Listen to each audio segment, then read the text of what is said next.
Hello friends, welcome to GS analysis centre. तो daily current affair के सत्र में आज हम डिस्कस करेंगे 6 अप्रैल का करंट अफेयर।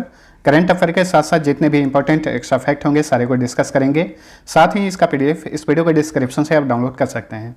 तो वीडियो का अंत तक देखिए। अंत में आप सभी से 2 प्रश्न पूछूंगा, उसका आंसर आपको नीचे कमेंट में लिखना है। तो अब चलिए स्टार्ट करते हैं। पहला क्वेश्चन है, प्राथमिक और उच्च प्राथमिक विद्यालयों में 100% नामांकन सुनिश्चित करने के लिए किस राज्य की सरकार ने स्कूल चलो अभियान शुरू किया है? तो स्कूल चलो अभियान शुरू किया है उत्तर प्रदेश की सरकार ने। उत्तर प्रदेश के मुख्यमंत्री हैं योगी आदित्यनाथ। उन्होंने हाल ही में इस अभियान को लॉन्च किया। ठीक है, तो इस अभियान का उद्देश्य है प्राथमिक और उच्च प्राथमिक विद्यालयों में 100% नामांकन सुनिश्चित करना। इस अभियान के तहत घर घर जाकर ये पता लगाया जाएगा कि स्कूल जाने से कोई भी बच्चा छूट तो नहीं गया है। ठीक है, तो स्कूल चलो अभियान किसने लॉन्च किया है? उत्तर प्रदेश की सरकार ने। ठीक है, तो मुख्यमंत्री योगी आदित्यनाथ ने उत्तर प्रदेश के श्रावस्ती जिले से इस अभियान की शुरुआत की। उत्तर प्रदेश की बात करें तो राष्ट्रीय जल पुरस्कार 2022 प्रदान किया गया। इसमें सर्वश्रेष्ठ राज्य की श्रेणी में पहला पुरस्कार उत्तर प्रदेश ने जीता।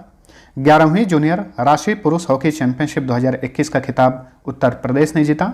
लोक परिवहन में रोपवे का इस्तेमाल करने वाला पहला भारतीय शहर बना है वाराणसी। पेपरलेस बजट पेश करने वाला ये देश का पहला राज्य है। स्वच्छ सर्वेक्षण 2021 में सर्वश्रेष्ठ गंगा शहर का पुरस्कार वाराणसी को दिया गया।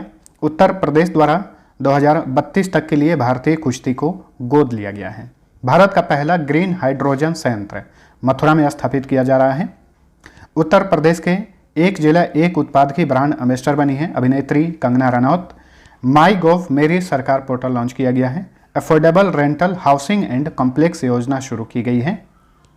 पीएम मोदी द्वारा उत्तर प्रदेश के बलरामपुर जिले में सरयू नहर परियोजना का उद्घाटन किया गया। अगला क्वेश्चन है, 5 अप्रैल 2022 को कौन सा राष्ट्रीय समुद्री दिवस मनाया गया? तो हर साल 5 अप्रैल को नेशनल मैरीटाइम डे मनाया जाता है। इस बार का ये 59वां संस्करण है। Option B right answer. पहली बार राष्ट्रीय समुद्री दिवस मनाया गया था 1964 में। अच्छा, 5 अप्रैल को ही ये दिवस क्यों मनाया जाता है? याद रखिएगा, 5 अप्रैल 1919 को भारत का पहला जहाज जिसका नाम SS रॉयल्टी था, ठीक है, ये भारत का पहला जहाज SS रॉयल्टी मुंबई से यूनाइटेड किंगडम के बीच में यात्रा की थी। इसलिए हर साल 5 अप्रैल को राष्ट्रीय समुद्री दिवस मनाया जाता है। SS रॉयल्टी जहाज का निर्माण किया था the Scindia steam navigation company ने। राष्ट्रीय समुद्री दिवस 2022 का थीम है कोविड-19 से परे सतत शिपिंग, यानी सस्टेनेबल शिपिंग बियॉन्ड कोविड-19। देखिए, अप्रैल माह चल रहा है। अप्रैल माह में 2 अप्रैल को एक और महत्वपूर्ण दिवस मनाया जाता है, विश्व ऑटिज्म जागरूकता दिवस। ऑटिज्म एक प्रकार का रोग है और विश्व ऑटिज्म जागरूकता दिवस 2022 का थीम है inclusion in the work place. चलिए अगला क्वेश्चन है, दुनिया के सबसे अमीर व्यक्ति एलन मस्क ने हाल ही में ट्विटर में कितने प्रतिशत की हिस्सेदारी खरीदी है?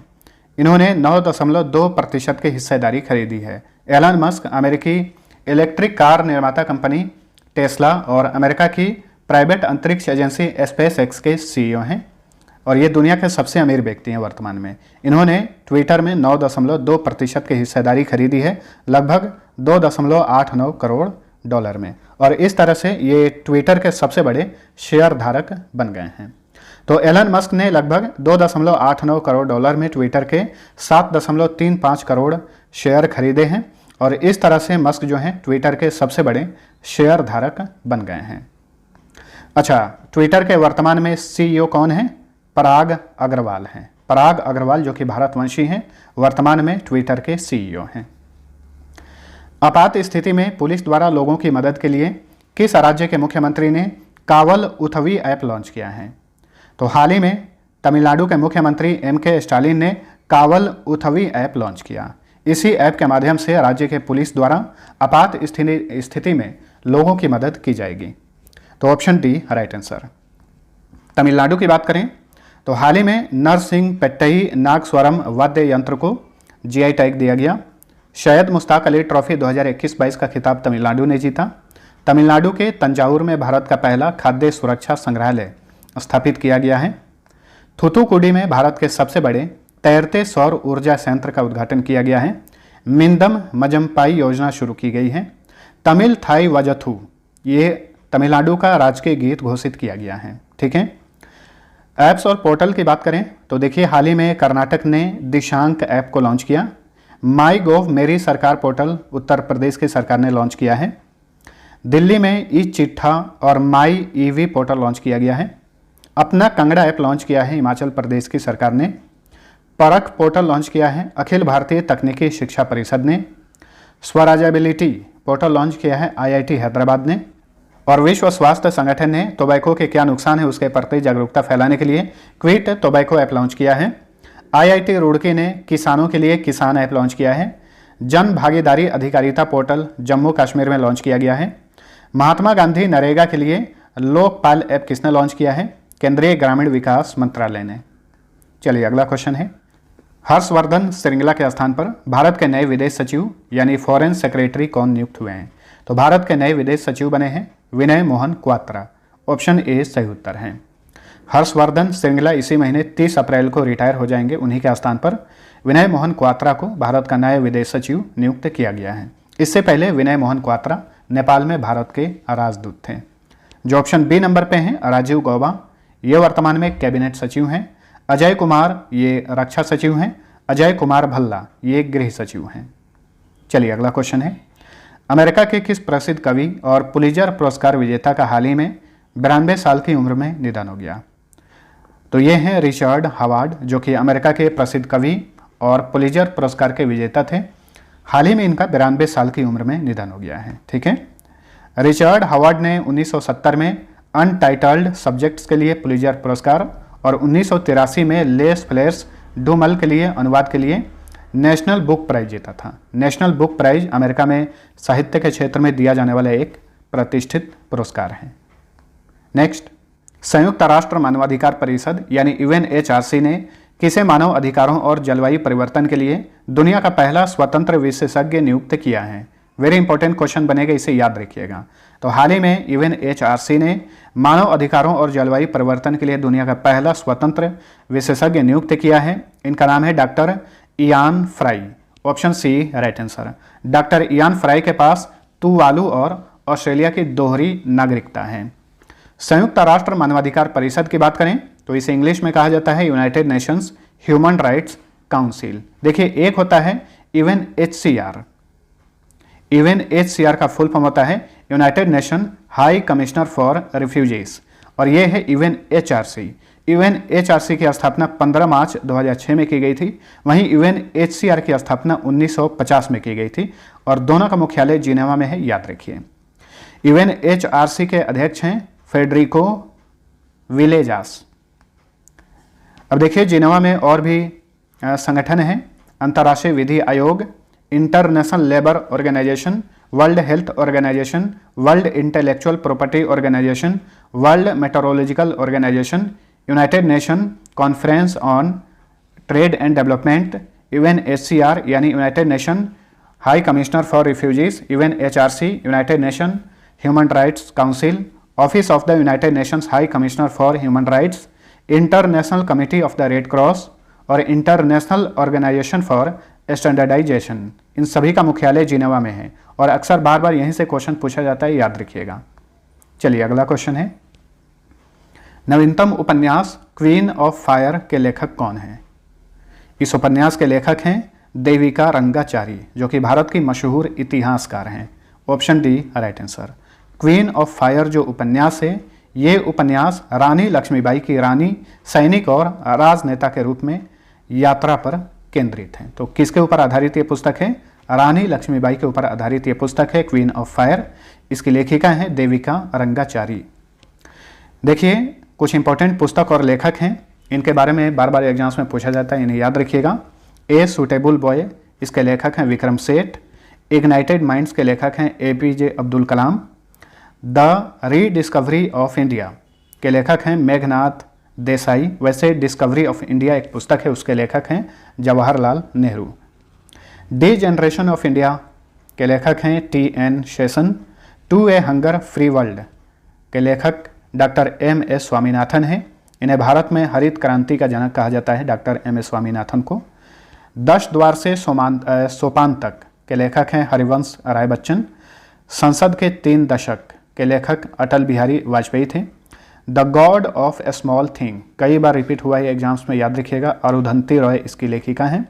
माई एक्सपेरिमेंट्स विथ ट्रूथ के लेखक महात्मा गांधी हैं। चलिए अगला क्वेश्चन है, 7 अप्रैल 2022 को टाटा ग्रुप द्वारा किस नाम से एक one stop super mobile app launch किया जाएगा? तो देखिए टाटा ग्रुप एक अपना सुपर मोबाइल ऐप लॉन्च कर रहा है, इसका नाम है टाटा न्यू।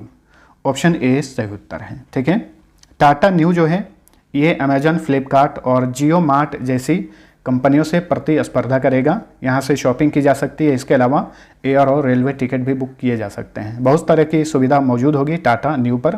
तो हाल ही में टाटा ग्रुप ने घोषणा की है कि 7 अप्रैल को इस ऐप को लॉन्च किया जाएगा। टाटा ग्रुप की स्थापना कब हुई थी? 1868 में हुई थी। मुख्यालय मुंबई में है। वर्तमान में टाटा ग्रुप के चेयरमैन हैं नटराजन चंद्रशेखरन। चलिए अगला क्वेश्चन है, हुरून के अनुसार कौन सी भारतीय अरबपति देश में स्वनिर्मित अरबपति महिलाओं में पहले स्थान पर हैं? तो ये हैं Falguni Nayar. Option B right answer, जो कि नायका कंपनी की मालिक हैं। ये भारत में स्वनिर्मित अरबपति महिलाओं में पहले स्थान पर हैं। मेटा के सीईओ, मेटा जो है फेसबुक का नया नाम है, तो मेटा के सीईओ मार्क जुकरबर्ग दुनिया के सबसे अमीर स्वनिर्मित अरबपति हैं। वहीं चीन की वू यजून महिलाओं में दुनिया की सबसे अमीर स्वनिर्मित अरबपति हैं। वहीं 37 स्वनिर्मित अरबपतियों के साथ अमेरिका विश्व में पहले स्थान पर है। वहीं 6 स्वनिर्मित अरबपतियों के साथ भारत विश्व में चौथे स्थान पर है, इसे भी याद रखिए। चलिए अगला क्वेश्चन, केंद्रीय सूचना और प्रसारण मंत्री अनुराग ठाकुर द्वारा भारत में प्रसारण से संबंधित सेवाओं के लिए लॉन्च की गई नई वेबसाइट का क्या नाम है? तो भारत में देखिए प्रसारण से संबंधित एक पोर्टल लॉन्च किया गया है, इसका नाम है ब्रॉडकास्ट सेवा पोर्टल। हाल ही में केंद्रीय सूचना और प्रसारण मंत्री अनुराग ठाकुर ने इस पोर्टल को लॉन्च किया। तो ऑप्शन सी सही उत्तर। चलिए अगला क्वेश्चन, भारत के पहले निजी वाणिज्यिक इमेजिंग उपग्रह का क्या नाम है जिसे हाल ही में फाल्कन 9 रॉकेट से लॉन्च किया गया? वेरी इंपॉर्टेंट क्वेश्चन बनेगा, इसे याद रखिए। तो भारत का पहला प्राइवेट वाणिज्यिक इमेजिंग उपग्रह का नाम है शकुंतला। हाल ही में स्पेस एक्स के फाल्कन 9 रॉकेट से इसे लॉन्च किया गया। ठीक है, कहाँ से लॉन्च किया गया? अमेरिका के फ्लोरिडा के Cape Canaveral space force station से स्पेस एक्स के रॉकेट फाल्कन 9 से इसे लॉन्च किया गया। शकुंतला जो उपग्रह है इसे भारतीय कंपनी पिक्सेल ने बनाया है, और पिक्सेल जो है ये भारतीय अंतरिक्ष तकनीकी स्टार्टअप कंपनी है।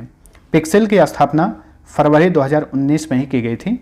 ओवैस अहमद और क्षितिज खांडेलवाल इसके संस्थापक हैं। पिक्सेल का मुख्यालय बेंगलुरु में है। पिक्सेल के वर्तमान में सीईओ हैं ओवैस अहमद। तो फ्रेंड्स, यह था हमारा आज का करंट अफेयर। वीडियो पसंद आया है तो लाइक और शेयर जरूर करना। अब डेली की तरह फटाफट पिछले क्लास का क्विक रिवीजन कर लीजिए। पहला क्वेश्चन है, 19वां दिल्ली इंटरनेशनल ओपन शतरंज टूर्नामेंट 2022 का खिताब किसने जीता? भारत के तेलंगाना के अर्जुन एरिगैसी। 4 अप्रैल 2022 को किस राज्य के मुख्यमंत्री YS जगनमोहन रेड्डी ने 13 नए जिलों का उद्घाटन किया? आंध्र प्रदेश में 13 नए जिले बनाए गए हैं। अब आंध्र प्रदेश में कुल जिलों की संख्या हो गई है 26। किस देश ने अफीम की खेती पर पूर्ण प्रतिबंध लगा दिया है? अफगानिस्तान ने। 64वें ग्रैमी अवार्ड्स 2022 में VR एल्बम के लिए किसे एल्बम ऑफ द ईयर का पुरस्कार दिया गया? जॉन बैटिस्ट को। वहीं याद रखिएगा ग्रैमी अवार्ड्स में ये 2 इंपॉर्टेंट पॉइंट्स हैं, आगामी परीक्षाओं में पूछे जा सकते हैं। सर्वश्रेष्ठ वैश्विक संगीत का पुरस्कार मोहब्बत सॉन्ग को दिया गया। इसे गाई हैं अरूज आफ्ताब जो कि पाकिस्तान की हैं, और इस तरह से ये ग्रैमी पुरस्कार जीतने वाली पहली पाकिस्तानी महिला बन गई हैं।